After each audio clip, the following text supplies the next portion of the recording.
दोस्तों, एक बार एक गुरु अपने शिष्य के साथ कहीं से गुजर रहे थे। चलते चलते वो एक खेत के पास से गुजरे।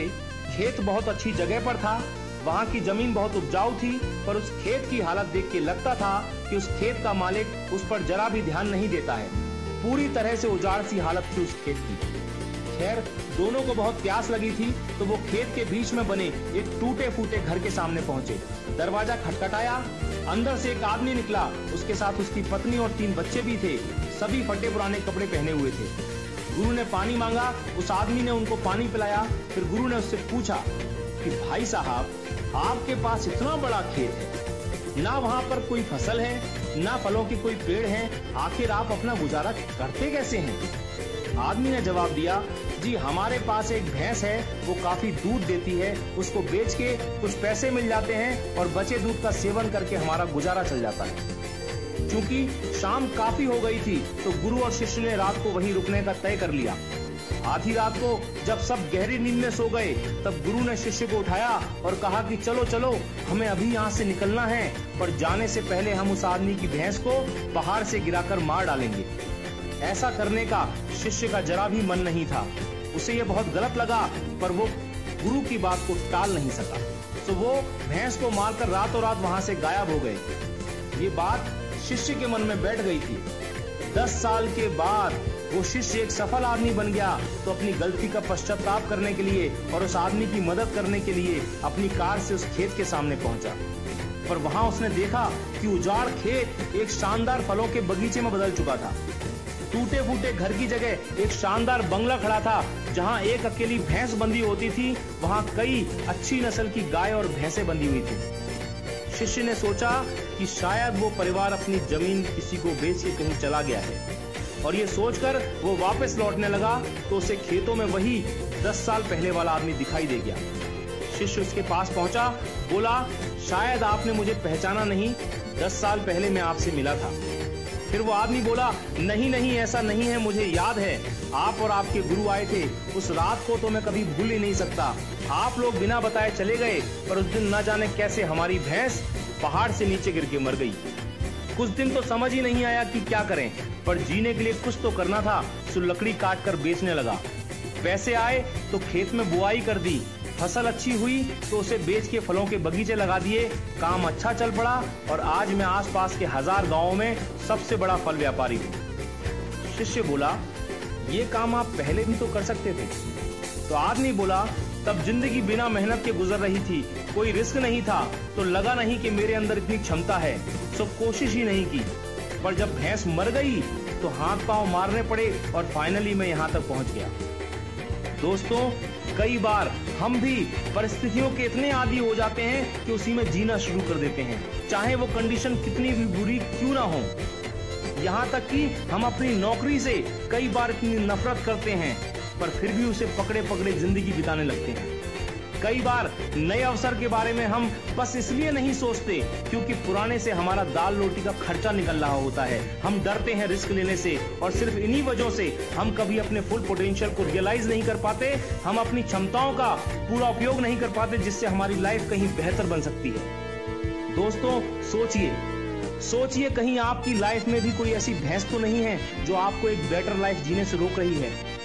आपने कहीं उस भैंस को बांध के तो नहीं रखा है, और यदि लगे कि ऐसा है तो आगे बढ़िए, हिम्मत करिए और काट के फेंक दीजिए उस रस्सी को जो आपको बांध के रखी हुई है। दोस्तों, आपके पास खोने के लिए सिर्फ वो एक भैंस है, यानी एक जरा सी चीज, पर पाने के लिए आपके पास सारा जहान है। Sky is the limit.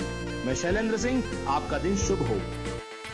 Yesterday morning, we awoke to pictures, to children foaming at the mouth, suffering convulsions, being carried in the arms of desperate parents. We know that if nothing is done, these attacks will continue. Assad has no incentive to stop using chemical weapons as long as Russia continues to protect his regime from consequences. I will now add this. When the United Nations consistently fails in its duty to act collectively, there are times in the life of states that we are compelled to take our own action.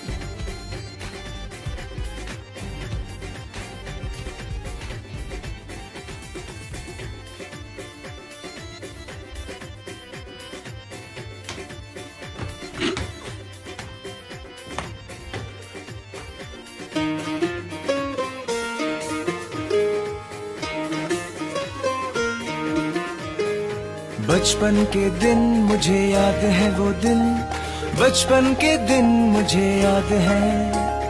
घंटियां बजा बजा के भागना, पीछे जाके चुपके से झांकना।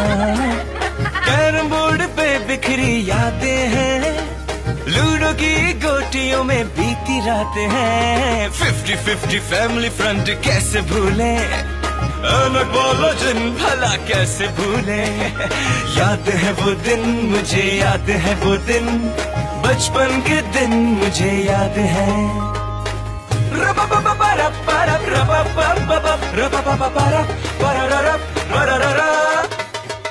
खो खो की यादों में खोए रहना, गुड़िया को साथ में सुलाए रखना। फर्निश में बाहर जाके खुल के हंसना, फ्लेम खेल के अपना कपल देखना। शीशा वीशा तोड़ के भागना, रात भर रेडियो पे जागना। जिसका बैट उसकी पहली बैटिंग हो, इस रूल में कोई न चीटिंग हो। घर में बॉल जिसने फेंकी वो हिलाएगा, वन बॉडी जिसको लगी आउट हो जाएगा। हाँ, अब्बा की साइकिल याद है, रील वाले कैसेट्स याद है। बिल्लो का घर, चीफ साहब को डर, आने का सिक्का याद है। बचपन की वो यादें साथ हैं, आज तक हमको वो याद है। आज भी वो हमारे साथ है, आज भी वो हमारे साथ है।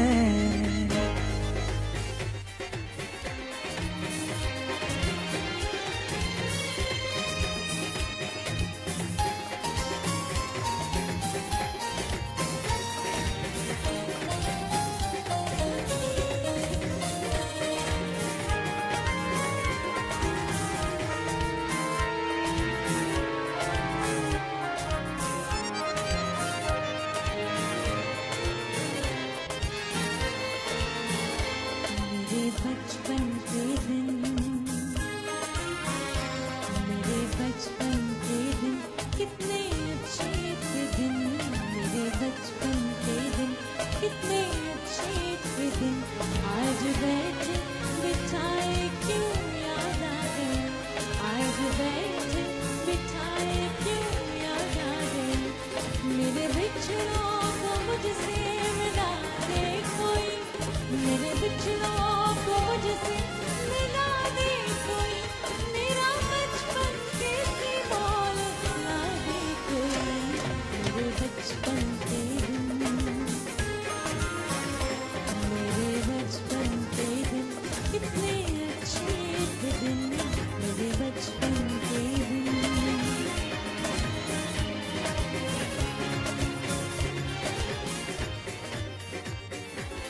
ये पूरा जो है मंजर है, और ये फिर ये ग्रुप निकलेगा मोटरसाइकिल से, और फिर देखें ये नज़ारा जो है एक एक करके।